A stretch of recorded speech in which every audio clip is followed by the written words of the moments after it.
Hello and welcome to my backyard once more. The chickens are enjoying the day. The one black Australorp that doesn't get along with the rooster, she gets the free reign of the backyard, and the rest of them stay penned. Just because of hawks mostly. I've got several projects I'm working on. This is a 4 foot by 8 foot wicking bed. The bed itself is 16 feet deep. I've covered it in a pool liner on the bottom. I put in a sheet of marine plywood on the bottom and 3/4 inch at 16 inches of depth. And I put a pool liner that I bought at Lowe's in so that I could make a wicking bed, let it hold water. I put in about 75 feet of flexible sewer line, field line, and I put in my drain at about 3 inches depth so that there was some area of air between the pipe and the dirt, or the water in the dirt. And then I filled it with potting mix. It takes quite a bit of water to fill it up, but once it's there, I should be able to go on vacation, not have to worry about watering my plants. I have bush green beans on this end, and then I've got red ripper field peas on this end. They're a little bit slower taking off, but the bush beans are doing great. Over here, this is just a raised bed with potting mix in it. No wicking, anything. I have to water it every so often. But I planted snow peas or English peas or sweet peas, whichever you want to call them. And they are very prolific and are flowering now, so I should be getting peas before too long. On one end of this, I made a plexiglass covered hothouse so that I could start my tomato plants, which you see some of them here.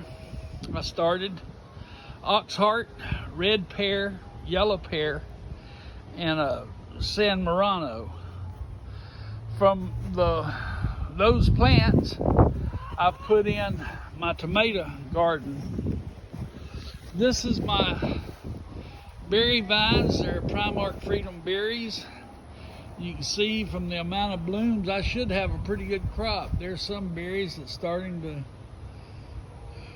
put on right now. So,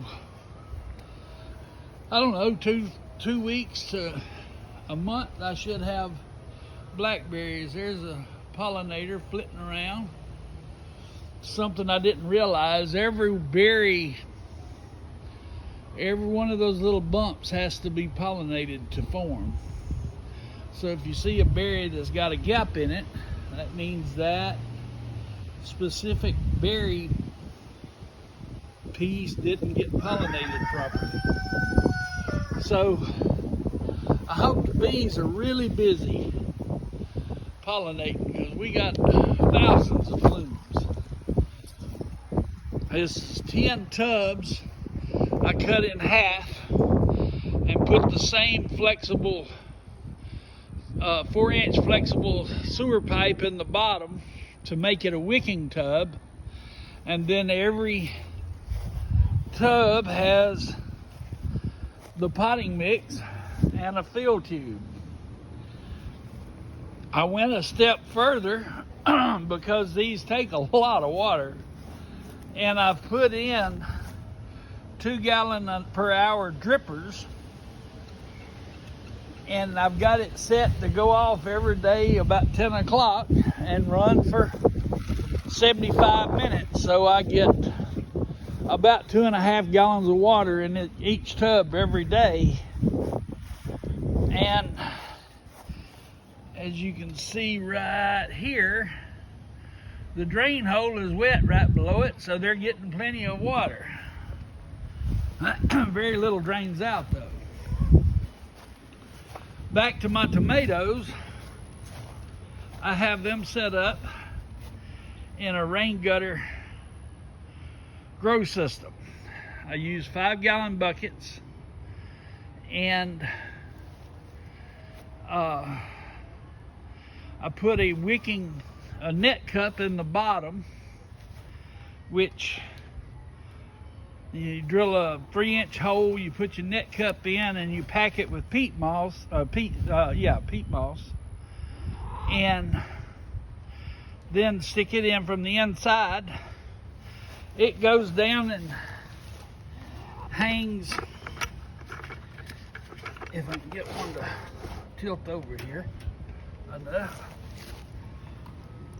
It protrudes from the bottom of the bucket right into the water in the rain gutter and draws water up into the bucket then, which waters a tomato plant. I've been using this system for several years, and in about a month and a half, I'll have roots coming out of the buckets down into the water in that rain gutter from every one of these tomatoes. I've got a float system on the end of each gutter. It's tied to a rain barrel, which I fill about once a week, maybe once every 2 weeks.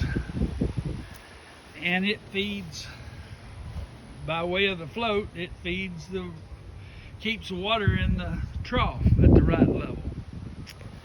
I've got 4 Oxheart tomatoes.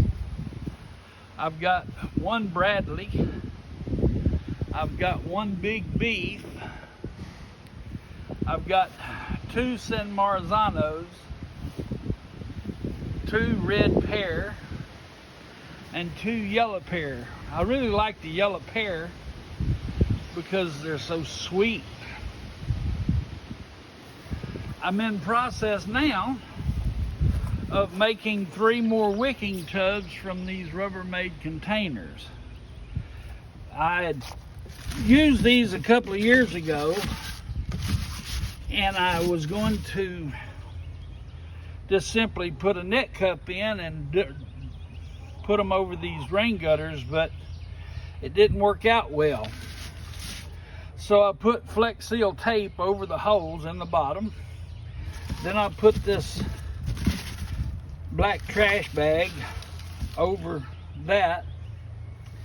I've got my drain hole cut in there, and I'm going to fill these about half full with potting mix, and then add my lime and fertilizer, Epsom salt, to each tub, and then finish filling it up. That should make me a good wicking tub. This one I have already put not quite half full of soil, but then I'm going to plant my cucumbers on it. I'm going to set them over here on this side where I've got the trellis, and I'm going to plant cucumbers and a couple other items in those tubs. But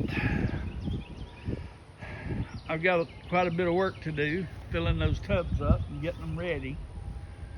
And I still have this bed that I've got to do something with.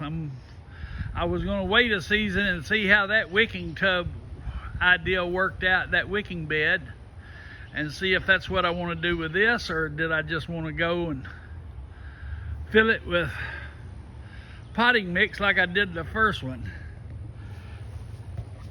my next project will be running water line down through here to connect all these tubs and such to a water system. Right now I have the timer set up along with those berries. They're on the timer, and so are my chickens. So once a day it runs them some water into their water trough, so I have water. Then of course I've got the feeders, and I've got one feeder inside their chicken coop, so I can leave them for a little while, take my little vacations and such as that, and not have to worry too much about whether my garden's going to burn up or my chickens are going to starve. I just don't have a way of automatically gathering eggs. I've got to come up with that now. Thank y'all for watching. Bye-bye.